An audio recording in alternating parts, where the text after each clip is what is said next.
मेरी दोस्त पूरी दोपहर फेसबुक, इंस्टा, व्हाट्सएप पे निकल गई। अचानक अलार्मिंग टोन के साथ रिमाइंडर आया कि मोबाइल की बैटरी 12% बची है। मैंने जल्दी से मोबाइल चार्जिंग पे रखा। मेरी कमर और गर्दन के भी 12 बज गए थे।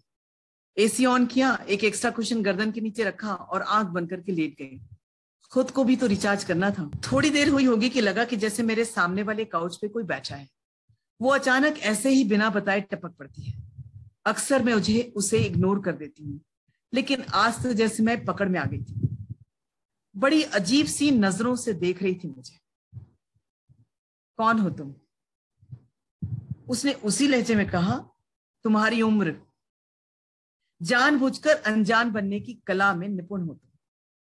एक बार तो ख्याल आया कि उसकी आंखों में आंखें डालकर कहूं कि क्यों मुंह उठाए चली आती हूं बिना वजह। लेकिन मैंने खुद पे काबू किया और धीरे से कहा, क्यों चुपचाप इस तरह देख रही हूं मुझे, जैसे मैं तुम्हारी गुनहगार हूं। तुम्हारा मौन भी आक्रामक लगता है। अपनी आंखों के तरकश में अब तक क्या किया है नाम का तीर भर के ले आती हूं।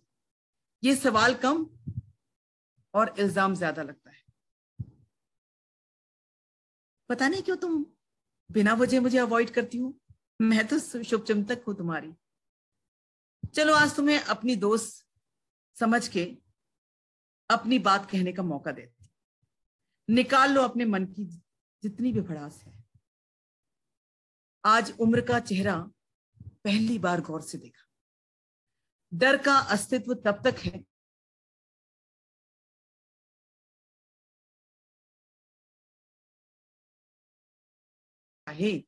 तो अवसर नहीं गंवाना चाहिए। ऐसे में बेबाकी से और ईमानदारी से अपनी बात कह देने से कई बार वो गिरहें खुल जाती हैं जो हमें दिखाई नहीं देती। आज आत्म साक्षात्कार का मौका मिला तो लगा कि उड़ेल दो खुद को। मैं न्यू अपर मिडिल क्लास की लाखों औरतों में से एक हूं। वैसे क्लास में, लेकिन इस जार्गन से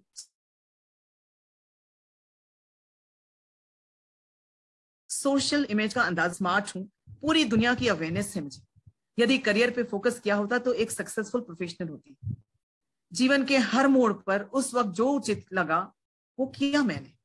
कुछ फैसले सही थे, कुछ गलत, और कुछ अपेक्षाओं पे खरे नहीं उतर पाए। लेकिन हर बार अपनी सफलता और असफलता से कुछ न कुछ नया सीखा है। बेटी से मां बनने के बीच कितने रिश्ते जुड़ते चले गए मुझसे। सभी रिश्ते अच्छे से निभाती आई हूं। मैंने अपनी तरफ से कोई कमी नहीं रखी। अपने कर्तव्यों का पूरी ईमानदारी से निर्वाह किया है और खुशियां बांटने की भरपूर कोशिश की है। आसान नहीं होता सबको खुश रख पाना, लेकिन मैंने पूरी कोशिश की। अपने व्यक्तित्व को निखारने के लिए जब जो बन पड़ा किया है मैंने, और आज भी कर रही हूं। सीखने का कोई मौका नहीं छोड़ती। अब उम्र जवाब दे रही है। सेल्फ सिंपैथी या अपने आप को जस्टिफाई करने की कोई जरूरत नहीं है। तुम्हारी एक बात मुझे बहुत अच्छी लगती है कि तुम अपने आप से अपेक्षाएं रखती हो और बड़ी उम्मीदें हैं तुम्हें खुद से। तुम एक छोटी सी जिज्ञासु बच्ची की तरह हो। मैं उस बच्ची के आड़े आना नहीं चाहती, लेकिन कई दिनों से देख रही हूं कि तुम अपने चेहरे पे उभर आई अनचाही लकीरों को देखती हो और मुझे कोसती हो। चेहरे पर दस्तखत करना और मन में दस्तक देना मेरी नियति है। तुम्हें याद है जब तरुणाई की तरंगों ने तुम्हारी आंखों को चमकीला कर दिया था? किसी पहाड़ी नदी की मदमस्त लहरों सी आत्ममुग्ध होकर तुम इठलाती फिरती थी। तब तो तुम मुझे याद नहीं करती थी।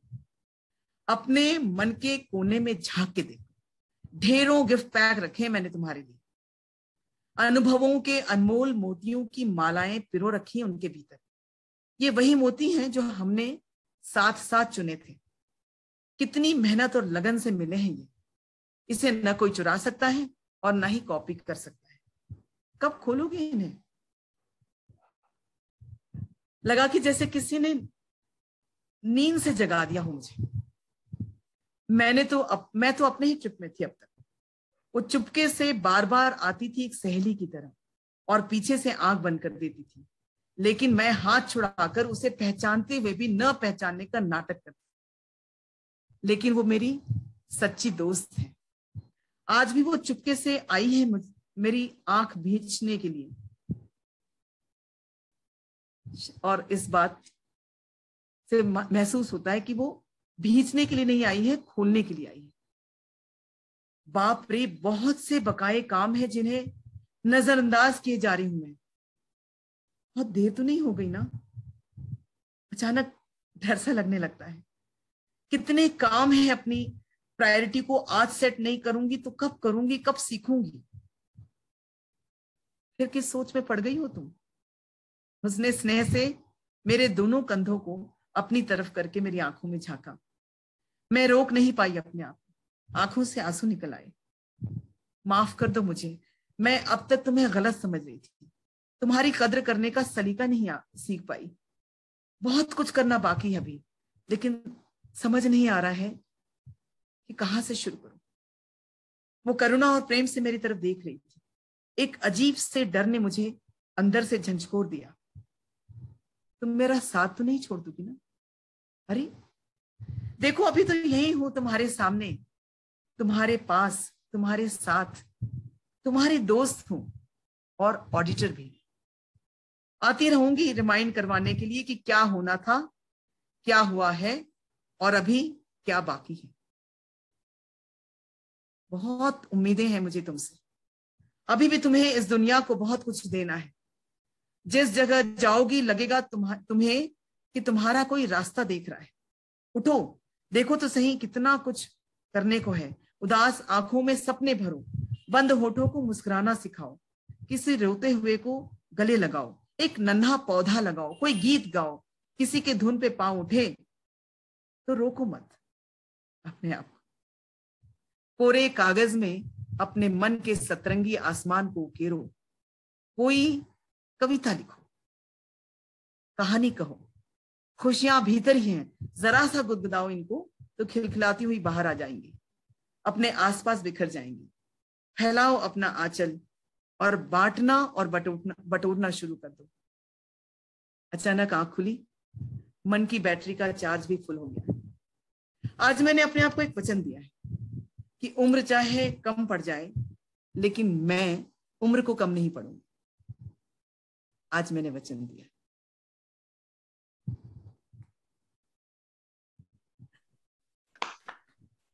बहुत खूब जया जी। Thank you. नीलू जी? जया जी, ये आपने खुद लिखी है या लाइक आपकी यानी किसी के स्टोरी को प्रेजेंट किया? नहीं, ये मेरी कहानी है। Outstanding. One of the best stories of this session. Aging.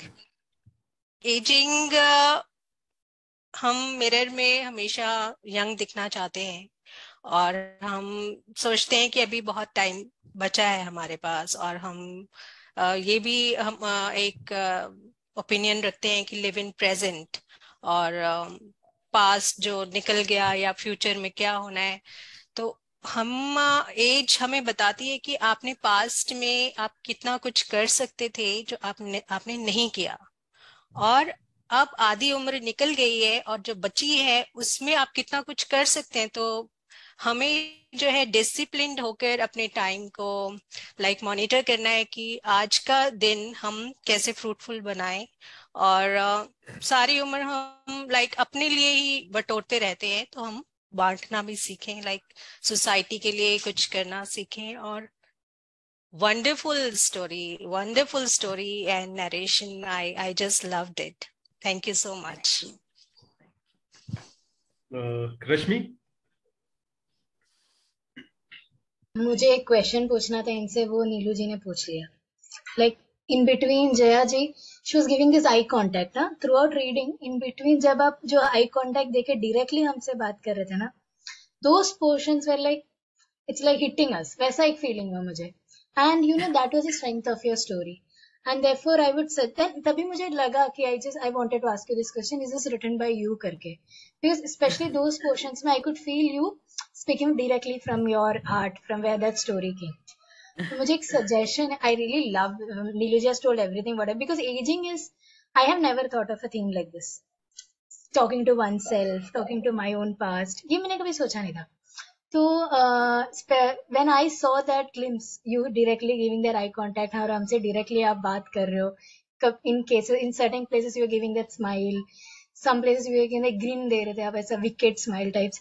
तो वो ड्रामा जो आपने स्टार्टिंग में बोला वैसा, I really want you to by heart this story and perform this like two characters. It will be really lovely, and this story is one such piece. If you will perform this as आप और एक दूसरा character, and in the end, like, it will be really a blockbuster performance, and you should definitely try it.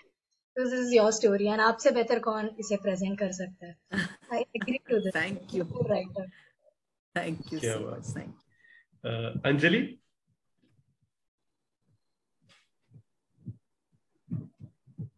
मुझे बहुत ही अच्छी लगी story. सबसे पहले तो आपकी स्माइल बहुत ही प्रीटी है, सीरियसली। आपका फेस जो है ना बहुत ग्लो करता है व्हेनेवर यू स्माइल।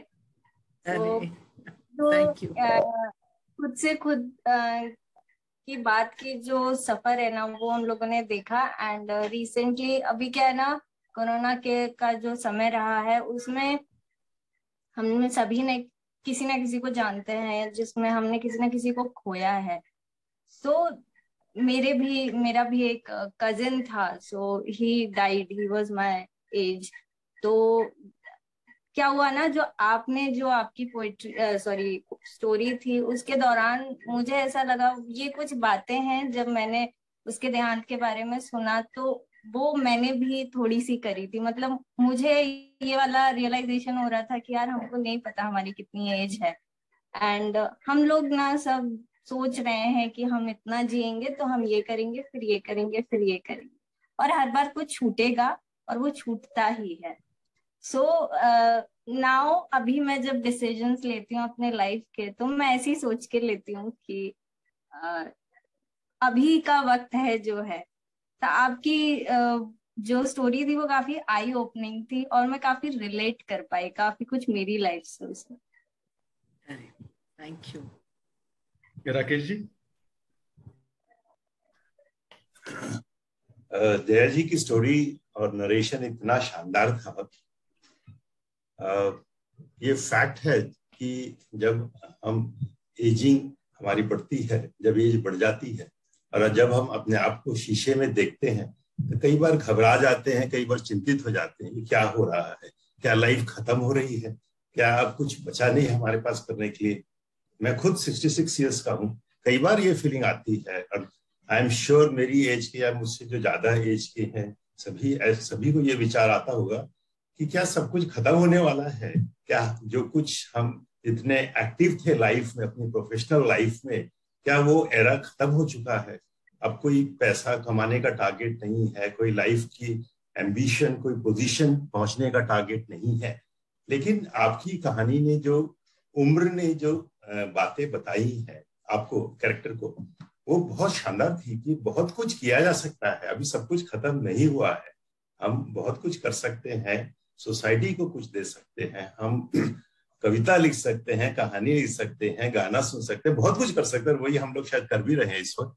तो लाइफ मतलब यदि एजिंग के बाद भी ग्रेशियस हो सकती है, ये मैसेज मुझे बहुत शानदार लगा आपकी इस कहानी से, और आपका नरेशन तो लाजवाब है। Thank you for this story. Thank you. Thank you.